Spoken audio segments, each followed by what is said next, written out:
SLBC టన్నెల్లో మరో మృతదేహం బయటపడింది.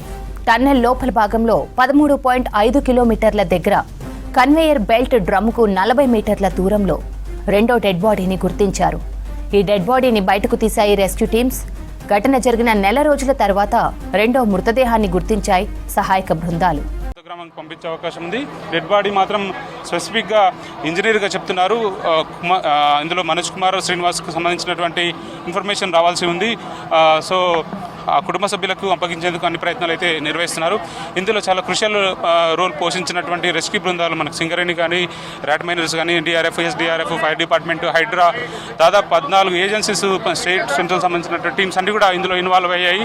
సో మనం ఫ్రీజర్ చూస్తున్నాం. ఫ్రీజర్లో బాడీని ఉంచిన తర్వాత అక్కడ నుంచి పిఎంఈ కోసం కుటుంబ నార్కల్ ఆసుపత్రికి పంపించబోతున్నారు. అక్కడి నుంచి నేరుగా ఉత్తరప్రదేశ్ పంపించబోతున్నారు. సో అందుకు సంబంధించిన ఫార్మాలిటీస్ అన్నింటినీ కూడా అధికారులు చేయడం జరిగింది. అధికారిక ప్రకటన వెలువడాల్సిన అవసరం ఉంది.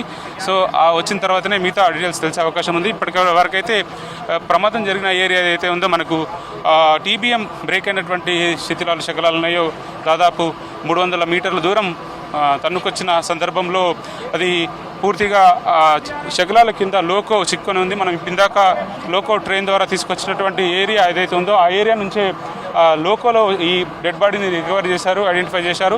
అక్కడ నుంచి ఈ బాడీని బయటికి తీసుకొచ్చారు. సో అక్కడ నుంచి దాదాపు 3.5 కిలోమీటర్ల దూరం బయటికి లోకో ద్వారా బయటికి తీసుకొచ్చి సింగరేణి సిబ్బంది, rat miners, south central railway, NDRF, SDRF అన్ని రకాల రెస్క్యూ బృందాలు కూడా ఎంటైర్ ఈ టోటల్ ఆపరేషన్లో పాలు పంచుకున్నారు.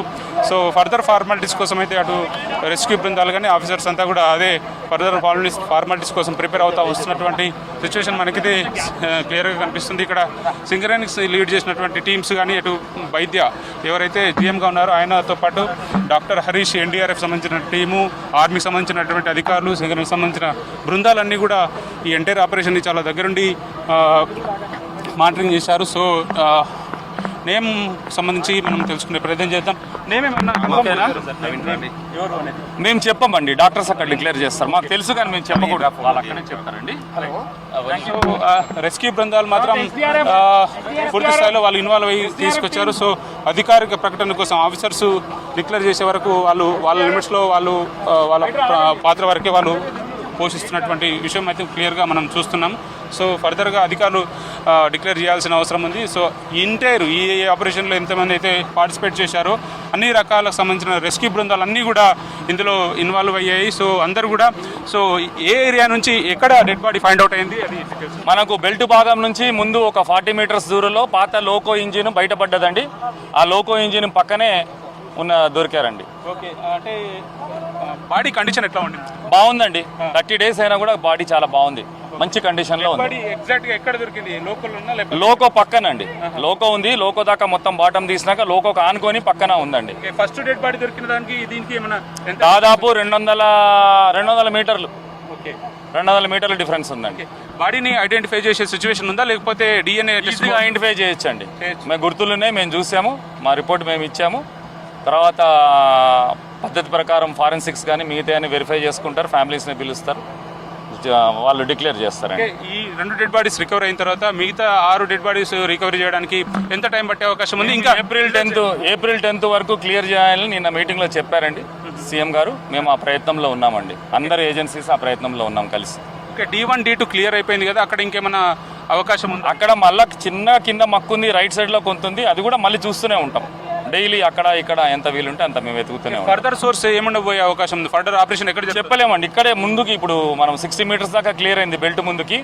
ఇంకా 200 మీటర్స్ క్లియర్ చేసుకుంటే 253 మీటర్స్ బెల్ట్ నుంచి D2 వరకు. అందులో 60 మీటర్స్ దాకా క్లియర్ అయింది. మిగతాది కూడా మేము క్లియర్ చేస్తాం. ఇప్పుడు వచ్చిన బాడీ కార్మికుదా లేకపోతే ఆఫీసరా ఎవరై ఉంటారు? మేము చెప్పమండి. మేము గుర్తులు మేము చూసినవి ఏంటో చెప్పాము, వాళ్ళు డిక్లేర్ చేస్తారండి. మా డ్యూటీ కాదు, మేము చెప్పకూడదు, పద్ధతి కాదు. వాళ్ళు డిక్లేర్ చేసి కరెక్ట్గా చెప్తారు. ఓకే, ఇప్పుడు ఈ డెడ్ బాడీని రికవర్ చేయడంలో ఎవరికి ఈ రోల్ పోషించారు? ముఖ్యంగా మిషనరీస్, ఎక్స్కవేటర్లు అండి, అన్ని ఏజెన్సీస్ అండి. ఇటు సింగరేణి, ఎన్డీఆర్ఎఫ్, ఎస్డీఆర్ఎఫ్, హైడ్రా, తర్వాత అరవింద్ సార్ సపోర్టు. ఆయన లేని డైరెక్షన్ లేని పనే కాదు. అరవింద్ సార్ ఉన్నారు, కల్నల్ గారు ఉన్నారు, ఆర్మీ గైస్ ఉన్నారు, హైడ్రా ఆపరేటర్స్ ఉన్నారు. ఇది అంతా కలిపి చేసే పని అండి, ఎవరి రోల్ వాళ్ళది. ఎక్స్కావేటర్ ఉండడం వల్ల ఎంత ఫాస్ట్గా మూవ్మెంట్ అయింది. ఎక్స్కవేటర్ వల్ల మనకు మక్కింగ్ అనేది కొంచెం ఫాస్ట్గా, స్టార్టింగ్లో మనం మాన్యువల్గా చేయాల్సి వచ్చింది, ఇప్పుడు ఎక్స్కవేటర్స్ వచ్చినాయి కాబట్టి ఫాస్ట్గా ఉందండి మూవ్మెంట్. యూజువల్గా ఈ డెడ్ బాడీ ఉన్న సిచ్యువేషన్ బట్టి చూస్తే ప్రమాదం మనకు అంటే మట్టి ఏ లెవెల్లో ఏ ఫీట్ల వరకు ఉండింది? మట్టి ఒక 9 ఫీట్లు తప్ప మొత్తం కూరుకునే ఉందండి, ఇక్కడి నుంచి అక్కడ దాకా తీసుకుంటే తగ్గుతుంది. ఎప్పుడు బాడీని ఐడెంటిఫై చేశారు, తర్వాత ఈ బయటికి తీయడానికి ఎంత టైం పట్టింది?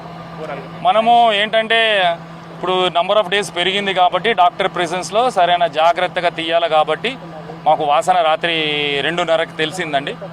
దాని తర్వాత మార్నింగ్ డాక్టర్ అందరిని తీసుకొని ఒక టీం లాగా స్పెషల్గా ఒక కేర్తోని స్పెషలిస్టులతో తీయాలి కాబట్టి మార్నింగ్ 10కి మొదలుపెట్టి ఇప్పుడు తీసుకొచ్చేసి.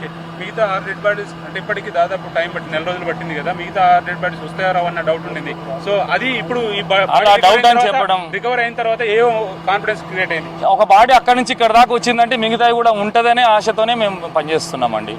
ఈ 253 మీటర్స్ మొత్తం తీసేస్తే దొరుకుతాయనే భావన, ఆశాభావంతోనే చేస్తున్నాం.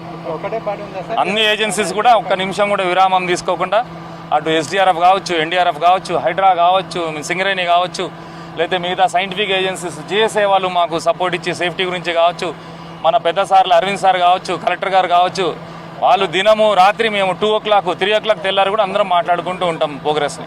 లోపల గ్రిల్ కొట్టారు కదా, దాని ఎందుకోసం?